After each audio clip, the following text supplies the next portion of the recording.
ప్రభువునందు ప్రియ దేవుని జనాంగమా, మన ప్రభువును రక్షకుడైన యేసుక్రీస్తు ప్రభుల వారి దివ్యనామమున మీ అందరికీ శుభములు తెలియజేస్తూ ఉన్నాను. డైలీ బ్రెడ్ అనుదిన ఆహారము అనేటువంటి ఈ అనుదిన అనుదిన వాక్య ధ్యానాల కొరకు మిమ్మలను ప్రేమతో ఆహ్వానిస్తూ ఉన్నాను.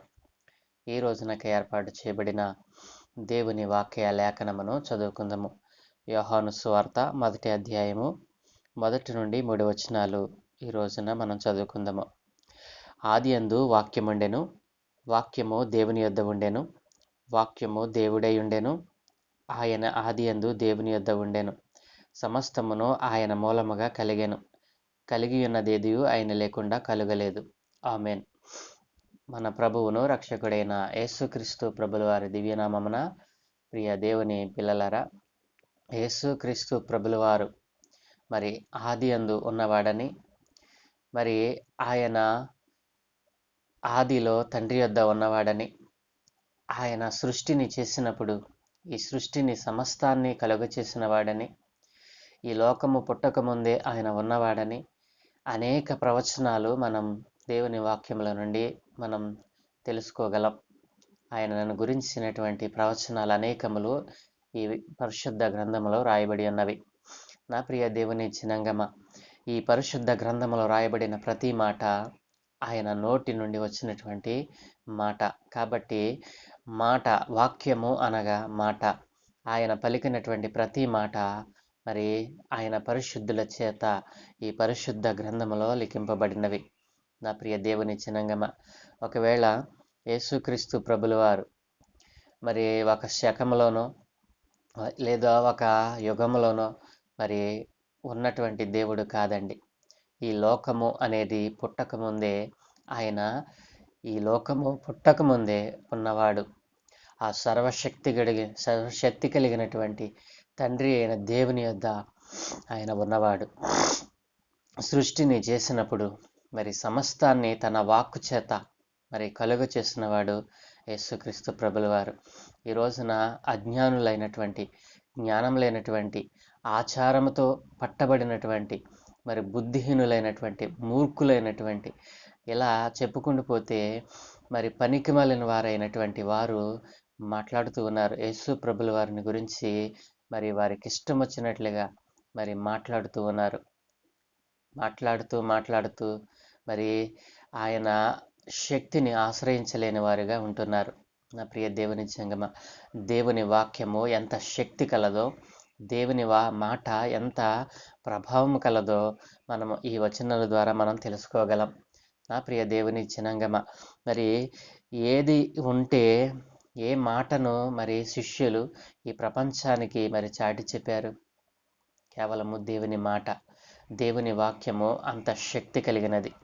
దేవుని మాట అంత పరిశుద్ధమైనది.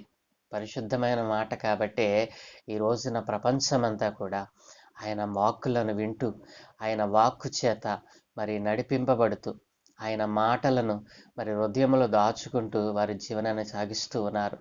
ప్రపంచమంతా ఈ రోజున ఈ పరిశుద్ధ లేఖనాలను, ఈ పరిశుద్ధ గ్రంథములో రాయబడిన వాక్యమును అనుసరిస్తూ ఉన్నారు. అంటే ఈ వాక్యమునకు ఎంత ప్రభావం ఉందో, ఎంత శక్తి ఉందో ఈ రోజున నీవు నేను గ్రహించాలని దేవుడు ఆశపడుతూ ఉన్నాడు. ఈ వాక్యము ఎప్పుడు కాదండి, ఆదియందు అంటే ఈ లోకము పుట్టక ముందే వాక్యముంది. నీవు నేను ఈ భూమి మీద మనము లేకపోయినప్పుడు, ఈ భూమి మీద ఈ సృష్టిలో ఉన్న ఏది కూడా లేకపోయినప్పుడు, లేనప్పుడే ఈ వాక్యం ఉంది. కాబట్టి ఈ వాక్యమును నీవు నమ్మాలి. ఎందుకంటే నీవు నేను లేనప్పుడే ఉన్నటువంటి వాక్యం. అట్లాగే ఈ వాక్యమునకు శక్తి ఉంది. ఈ వాక్యమునకే మరి బలం ఉంది. ఈ వాక్యమునకే మరి పరిపూర్ణమైనటువంటి మరి బల ప్రభావములు ఈ వాక్యములో ఉన్నాయి. నీవు పడిపోయి ఉన్నావా? దేని చేతైనా మరి ఆవరింపబడి ఉన్నావా? ఈ లోకములో పాపములో కొట్టుమిట్టాడుతున్నావా? ఒక్కసారి ఈ వాక్యం దగ్గరికి వచ్చినట్లయితే నీలో ఉన్నటువంటి ఆ ద్వేషం, నీలో ఉన్నటువంటి ఆ పాపం, నీలో ఉన్నటువంటి మరి ముందెన్నడూ నీవు చూడనటువంటి మరి ఆ స్వస్థతను, ఆ విడుదలను ఈ వాక్యము నీకు ఇవ్వబోతా ఉంది. నీవు ఈ వాక్యం దగ్గరికి రావాలి. ఎందుకంటే ఇది ఆదిలోనే, నీవు లేనప్పుడే, నీవే కాదు ఈ భూమి మీద ఏ సృష్టి కూడా ఏది లేనప్పుడు ఈ వాక్యం ఉంది. ఈ వాక్యము ఎప్పటికీ మనలను జీవింపచేస్తూ ఉంది, ఇప్పటికీ జీవించే ఉంది. ఆ వాక్యాన్ని నీవు నీ నోటితో పలికినప్పుడు, ఆ వాక్యాన్ని నీ హృదయముతో మరి దాన్ని అంగీకరించినప్పుడు, నీ హృదయముతో దాన్ని స్వీకరించినప్పుడు, నీ మనస్సులో దానిని ధ్యానించినప్పుడు, నీలో ఉన్నటువంటి ప్రతి దానిని ఇది ఇది తీసివేయదు అనటానికి ఏదీ లేదండి. వాక్యము మనలో ఉన్నటువంటి ప్రతి రోగాన్ని, మనలో ఉన్నటువంటి ప్రతి బంధకాన్ని, మనలో ఉన్నటువంటి ప్రతిబంధకాలు, సంకెళ్ళలను, మరి అపవాది చేత బిగించబడినటువంటి మరి బంధకాలను అన్నిటినీ విడుదల చేయటానికి ఈ వాక్యానికి శక్తి ఉంది. కాబట్టి ఆ వాక్కు అయినటువంటి యేసుక్రీస్తు ప్రభుల వారిని ఈ రోజున మీ మధ్యకు తీసుకువస్తూ ఉండగా, ఆ మాటలను, ఆయన వాక్యాన్ని మీకు ప్రకటిస్తూ ఉండగా పెడచెవిని పెడుతున్నావా? వాక్యంలో ఎంత బలం ఉందో మీకు తెలియదండి. దానిని ఆశ్రయిస్తేనే మీకు దాని యొక్క ప్రభావం మీకు అర్థమవుతుంది. కాబట్టి నా ప్రియ దేవుని జనాంగమ, మరి 17:5లో, యోహాను సువార్త 17:5లో దేవుడు అంటాడు కదా, తండ్రి, లోకము పుట్టక మునుపు నీ యొద్ద నాకు ఏ మహిమ ఉండెనో ఆ మహిమతో నన్ను ఇప్పుడు నీ యొద్ద మహిమపరచుము అని దేవుడు శరీరధారిగా ఈ భూమి మీద జీవించినప్పుడు పలికినటువంటి మాట. మరి లోకము పుట్టక మునిపే ఆయన తండ్రి యొద్ద ఉన్నవాడని, మహిమ కలిగినటువంటి వాడని ఇక్కడ మనం అర్థం చేసుకోవచ్చు. ఈ వాక్యమే శరీరధారి అయి మన మధ్య నివసించింది, మన మధ్య తిరిగింది. ఆ వాక్యమును ఈ లోకంలో ఉన్నటువంటి ప్రజలు అంగీకరించలేదు. ఎందుకో చెప్పనా? ఆ వాక్యము మరి కన్నులకు కట్టినట్లుగా ఈ లోకములో జీవించింది. అయితే ఈ లోకాధికారి అయిన అపవాది ఆ వాక్యము కిందకు రాకుండా, ఆ వాక్యమును వినకుండా ఎప్పటికీ వాడు దాడి చేస్తూ ఉన్నాడు. నీవు దీనిని గ్రహించినట్లయితే, వాక్యము సత్యము. ఆది యందు నీవు పుట్టకముందే ఉన్నటువంటి వాక్యను నీవు పుట్టిన తర్వాత వచ్చిందైతే దాన్ని నమ్మనక్కర్లేదండి. నీవు పుట్టకముందే ఉన్నదని, ఈ సృష్టిని ఆ వాక్యే మరి చేసిందని, మరి దేవుని యొద్ద నుండి వచ్చినటువంటి ఆ వాక్యము పరిశుద్ధమైనదని నీవు విశ్వసించినట్లయితే, ఈ రోజున సృష్టి యొక్క క్రమాన్ని, సృష్టి యొక్క నిర్మాణాన్ని నీవు ఆలోచన చేసినట్లయితే, ఎంత గొప్ప సృష్టిని దేవుడు చేశాడు. కేవలము ఆయన నోటి మాట చేత సమస్తాన్ని కలుగచేసినవాడు. కాబట్టి ఆయన నోటిలో నుంచి వచ్చినటువంటి ప్రతి మాట వాక్య రూపమై మరి గ్రంథస్థం చేయబడినటువంటి పరిశుద్ధ గ్రంథాన్ని ఈ రోజున నీవు చదవాలని దేవుడు ఆశపడుతూ ఉన్నాడు. నా ప్రియ దేవుని జనాంగమా, ఆ వాక్యము ఏ రీతిగా ఉందో తెలుసా మీకు? రక్తములో ముంచబడిన వస్త్రము ఆయన ధరించుకొని ఉండెను, మరియు దేవుని వాక్యము అను నామము ఆయనకు పెట్టబడి ఉన్నది. రక్తములో ముంచబడిన వస్త్రము ధరించుకున్న వారు ఎవరండి? నా పాపముల కొరకు సిలువలో తన ప్రాణమును అర్పించినవాడు, తన రక్తమును మన కొరకు సిందించినవాడు ఎవరు? ఈ ప్రపంచమంతా ఎవరిని నమ్ముతుంది? యేసు క్రీస్తు ప్రభుల వారే కదూ. మరి గొర్రెపిల్ల రక్తము, మరి పరిశుద్ధ రక్తము సకల ప్రాణుల, మానవుల పాపములను తొలగించింది అని బైబిల్ గ్రంథం చెప్తా ఉంది. బైబిల్ గ్రంథము ఆయన మాటలతో నిండి ఉంది. ఏ రోజునైతే నీవు ఆ మాటలను స్వీకరిస్తావో, బైబిల్ గ్రంథాన్ని తీసుకొని చదువుతావో, నీకు అనేక మంది చేత బైబిల్ గ్రంథం ఇవ్వబడుతుంటే దానిని తీసుకువెళ్ళి దాన్ని చదవకుండా మూలన పడేస్తున్నావేమో, లేదా అసలు నీ ఇంటిలోనికే తీసుకొని రాకుండా బయటనే పడేస్తున్నావేమో. జాగ్రత్త, బైబిల్ గ్రంథము పరిశుద్ధమైనది. ఆ గ్రంథము నీ ఇంటిలో ఉంటే నీకు రక్షణ, నీకు కాపుదల.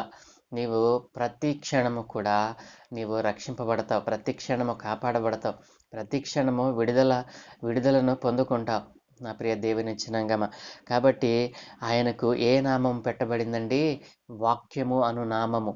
వాక్యము, మాట అను నామం కలిగిన వాడు ఈ లోకంలో ఎవ్వడూ లేడండి, ఒక యేసుక్రీస్తు ప్రభుల వారు తప్ప.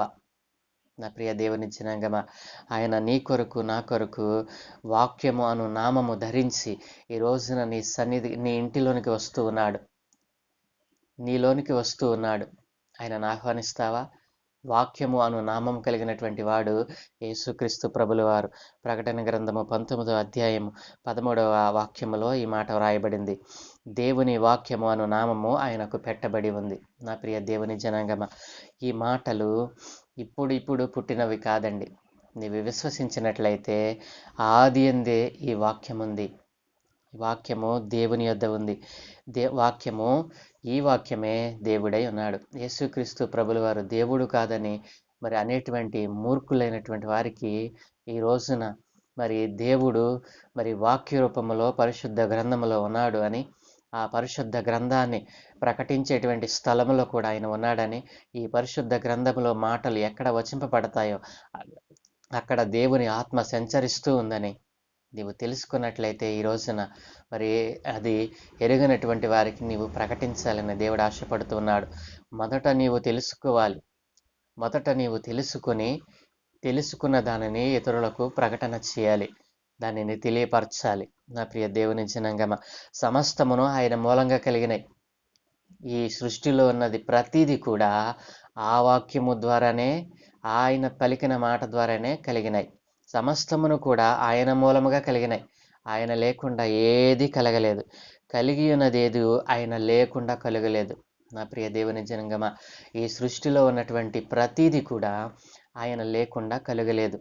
కాబట్టి ఈ వాక్యము పరిశుద్ధమైనదని, ఈ వాక్యము నీకంటే ముందుగా ఉన్నదని, ఇది మధ్యలో వచ్చినది కాదని, మరి ఏ మనుషుల చేత ఇది మరి ఆ దాన్ని ఏమంటామంటే కల్పితమైనటువంటి కథ కాదని, మరి ఇది ఇతివృత్తము కాదని, మరి ఇది ఒక హరికతో బుర్రకతో కాదని ఈరోజు నీవు గ్రహించాలి.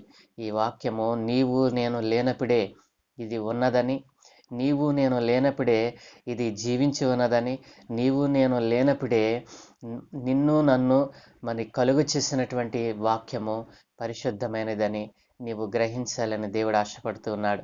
కాబట్టి ఈ దినాన్న ఆ వాక్యమును కలిగినటువంటి నీవు ఆ వాక్శక్తిని పొందుకొని మరి ఆ వాక్కు ద్వారా నీవు బ్రతకాలని, ఆ వాక్కు ద్వారా నీవు జీవించాలని, ఆ వాక్యే నేను బ్రతికిస్తుందని ఈ రోజునే నీవు గ్రహించాలని దేవుడు ఆశపడుతూ ఉన్నాడు. కాబట్టి ఆది యందు ఉన్నటువంటి ఆ దేవుని నామాన్ని నీవు ఎరిగి ఆ నామాన్ని ఈ లోకంలో ఉన్నటువంటి వారికి ప్రకటన చేయాలని. ఎందుకంటే రాకడ సంభవాలు మనం చూస్తూ ఉన్నాం. మన చుట్టూ రాకడ సంభవాలు అనేకములు కలుగుతూ ఉన్నాయి. ఎప్పటికీ నీవు కళ్ళు తెరవకుండా మరి ఆది యందు ఏమి ఉండెను, ఆది యందు మరి ఏది ఉండెను, ఆ ఉన్నది ఎక్కడ నుండి వచ్చిందో, ఆ ఉన్నది లేకుండా ఏది, ఆ ఉన్న దానితో మరి ఏమేమి సంభవించాయో ఈ రోజున దేవుడు నీకు తెలియపరిచాడు కదూ. ఆది యందు ఉన్నటువంటి వాక్యానికి విధేయత చూపి మరి దేవుని యొద్ద నుండి వచ్చినటువంటి వాక్యానికి నీవు మరి పరిపూర్ణముగా నీవు ఆయనకు మరి సరెండర్ అయిపోయి ఆయన వాక్యం చేత నడిపింపబడాలని ఆశపడుతూ ఉన్నాడు. కాబట్టి మరి ఆయన లేకుండా ఏదీ కలగలేదని ఈ రోజైనా నీవు గ్రహించగలిగితే, గ్రహించినటువంటి నీవు తెలుసుకున్న ఆ వాక్యమును ఇతరులకు ప్రకటించమని మరి తెలియచేయమని దేవుడు ఆశపడుతూ ఉన్నాడు. అలాగున ప్రకటించుటకు ఇష్టపడుతూ ఉన్నావా? అయితే ఈ చిన్న ప్రార్థన నాతో కలిపి నీవు కూడా చేయి. మమ్మలను మిక్కిలిగా ప్రేమించిన మా ప్రియ పరలోకపు తండ్రి, పరిశుద్ధుడు అయిన దేవా, ఆది యందు మా కొరకు ఈ లోకమును సర్వ సృష్టిని కలగచేసిన దేవా, నీకు స్తోత్రాలు నాయన. ఇదిగో తండ్రి, నీ వాక్యము సత్యము, నీ వాక్యము మమ్మలను బ్రతికిస్తూ ఉంది. నీ వాక్యమే ఇప్పటికీ మేము జీవము కలిగి ఉండటానికి కృప చూపుతూ ఉంది. కాబట్టి ఆ వాక్యమై ఉన్న మీ నామమును ఎరిగిన మేము అయా, ఇదిగో తండ్రి, నీ వాక్కులో ఉన్న శక్తిని పొందుకున్న వారమే, నీ వాక్కులో ఉన్నటువంటి ఆ పరిపూర్ణమైనటువంటి ప్రభావాన్ని మేము పొందుకున్న వారమే ఈ లోకంలో జీవిస్తూ అయా, మేము వెలిగింపబడుతూ అనేకులను వెలిగించుటకు, నీ వాక్యములోనికి అందరినీ తీసుకుని వచ్చుటకు సహాయం దయచేయమని, నీ వాక్యపు వెలుగులోనికి అందరూ వచ్చినట్లుగా, నీ వాక్యపు వెలుగులో ఈ లోకమంతయు వెలిగింపబడినట్లుగా నాయన, వెలుగు దీపములుగా మేము మారటానికి నీ వాక్కును ధరించుకున్న వారమై అనేకులకునైనా ఇదిగో నీ వాక్యపు వెలుగును, నీ వాక్యపు మరి ప్రభావాన్ని, నీ వాక్యపు శక్తిని అనుభవించలేని వారు ఈ లోకంలో అనేక మంది ఉన్నారు నాయన. అట్లాంటి వారందరినీ మీ చేతులకు అప్పగిస్తూ, అయా నీ వాక్యము కిందకి వారిని తీసుకువచ్చినట్లుగా అయా మమ్మలను పురుకొల్పమని, మాలో ఉన్నటువంటి నాయన ఆయన నిరాశ నిస్పృహలను నీ వాక్యమును చదువుచుండగానే పోగొట్టుకొనుటకు సహాయం దయచేయమని, ఇదిగో నీ నామం ఎరిగిన వారు ఈ లోకంలో అనేక మంది ఉండగా అయా అనేకులకునైనా నీ వాక్యమును ప్రకటించడానికి, నీ వాక్యమును పరిచయం చేయడానికి ఆలోచన పుట్టించమని, ఈ రోజున నాయన నీ నీ మార్గములను తప్పి తిరుగుతున్నటువంటి అయా నీ యందు విశ్వాసం ఉంచిన వారే ఈ రోజున మరి నాయన తప్పి పడిపోతూ ఉన్నారు ప్రభా. మొదటి స్థితిని విడిచిపెట్టి కడపటి స్థితిలోకి అయా ఇదిగో మొదటి విశ్వాసమును విడిచిపెట్టి మొదటి రక్షణను విడిచిపెట్టి మరలా లోకములో కలిసిపోతూ ఉన్నారు నాయన.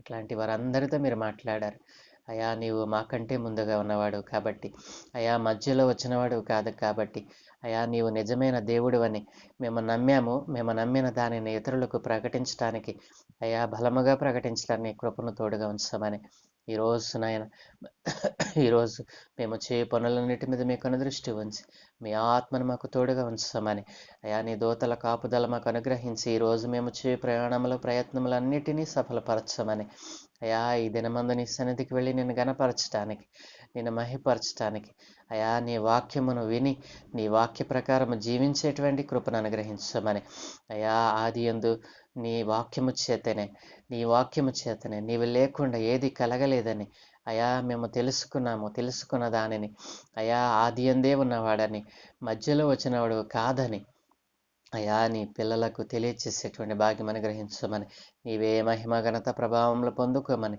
త్వరలో రాయన యేసు ప్రభుల వారి దివ్యనామమును అడిగి వేడుకుంటూ ఉన్నాము తండ్రి. Amen, amen, amen.